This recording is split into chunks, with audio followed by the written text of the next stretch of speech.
Hi friends, this is Jaiveer Singh. Yes, आपने जो देखा है थंबनेल पे जो देखा है वो सही है। ये pen acts as a motor neuron, मतलब ये नर्वस सिस्टम का एक भाग है। It's an part of an nervous system. So medical field वालों को ये ऐड कर देना चाहिए कि पेन एक पार्ट है मोटर नर्वस सिस्टम का। So I am not here to tell that ये कैसे यूज़ होता है, इसका तो बहुत बड़ा हिस्ट्री है, ठीक है। मगर ये पेन कैसे अपने लाइफ में वैल्यू ऐड करता है वो हम लोग यहाँ पे डिस्कस करने वाले हैं, ठीक है। एक महान व्यक्ति ने कहा है कि ideas are nothing till it executed, मतलब एग्जीक्यूशन करने से पहले जो भी है ideas are nothing till it is executed. Execution हम लोग के पास बहुत सारे आइडियाज है, मगर एग्जीक्यूशन कहाँ से स्टार्ट होता है? माइंड से, ठीक है। सो माइंड से हम लोग पेपर के ऊपर किससे लेके आते हैं? पेन से, ठीक है। So traffic of thoughts, they are many thoughts day by day it is been awkward.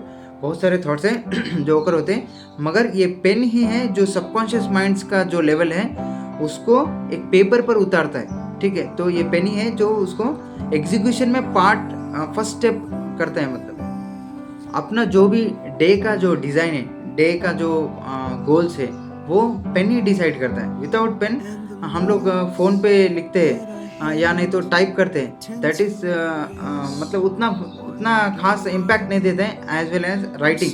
सो हम लोग जो भी कॉन्टेक्ट लिखते हैं, जो भी स्क्रिप्ट बनाते हैं, जो भी हम लोग डेली का जो बिजनेस शीट्स बनाते हैं, वो हम लोग पूरा पेन से करते हैं रादर देन राइटिंग। सो अपने पास टाइम है तो पेन से इस्तेमाल कर सकते हैं, वो ज़्यादा वैल्यू ऐड करता है। हमारे पिताजी का जो मैं पुराने नोट देखता हूँ तो उनसे वो पेन से लिखा हुआ है, तो हाँ, वो यादें ताज़ा होती है, ठीक है। तो सबकॉन्शियसली आपको जो भी थॉट्स है रैंडमली आते रहते हैं, तो उसको एग्जीक्यूशन में लाना है, बहुत इंपॉर्टेंट है। अगर अब देखिए हमारा डेली गोल्स जो एक फ्लैश कार्ड्स पे लिखते हैं, इसके बारे में हमने डिस्कस किया था, वो एग्जीक्यूशन पेन से ही होता है, ठीक है। वहाँ से स्टार्ट होता है। विदाउट पेन हम लोग टाइप करेंगे तो उतना वैल्यू ऐड नहीं होगा।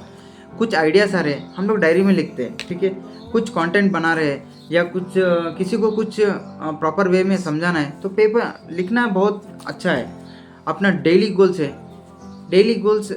अपना लाइफ गोल्स है, उसको एक्चुअली हम लोग स्टिक करते हैं, मगर स्टिक करने से नीचे हम लोग लिखते हैं। लिखने से उसका वैल्यू ऐड हो जाता है, ठीक है। Subconsciously you are aware that you what you are doing, ठीक है। तो हर गोल्स के नीचे हमको लिखना है, लाइक अपने आप को क्या हम लोग समझ रहे हैं, अपने आप को कैसे ट्रीट करें। सो डेली मैं क्या करता हूँ, डेली एक बुक में अपने आप को कैसे मैं ट्रीट करता हूँ वो मैं लिखता हूँ। हर चीज़ लिखता हूँ, डेली गोल्स लिखता हूँ, वो भी किससे? पेन से, ठीक है। विदाउट पेन हम लोग जस्ट टाइप करेंगे तो कुछ वैल्यू ऐड नहीं होगा, उतना नहीं होगा, उतना इम्पैक्ट नहीं होगा, ठीक है। विथ पेन बहुत होगा। सो लास्टली जिसके पास पेन रहेगा उसका वैल्यू लाइफ में अलग रहेगा, ये आपको भी मालूम है। टीचर को हम देखते हैं तो कभी उनके पास 2 पेन रहते हैं, तो इजीली मालूम पड़ जाता है कि वो एक एजुकेटेड पर्सन है, ठीक है, इंटेलेक्चुअल पर्सन है, ठीक है। तो हम लोग ने बहुत साल पहले पेन छोड़ दिया। स्टडीज़ के पास पेन मैक्सिमम लोग छोड़ देते, मगर उसको छोड़ना कभी नहीं चाहिए, ठीक है। पेन साथ में कभी रखना चाहिए, ठीक है। Thank you for your time, thank you.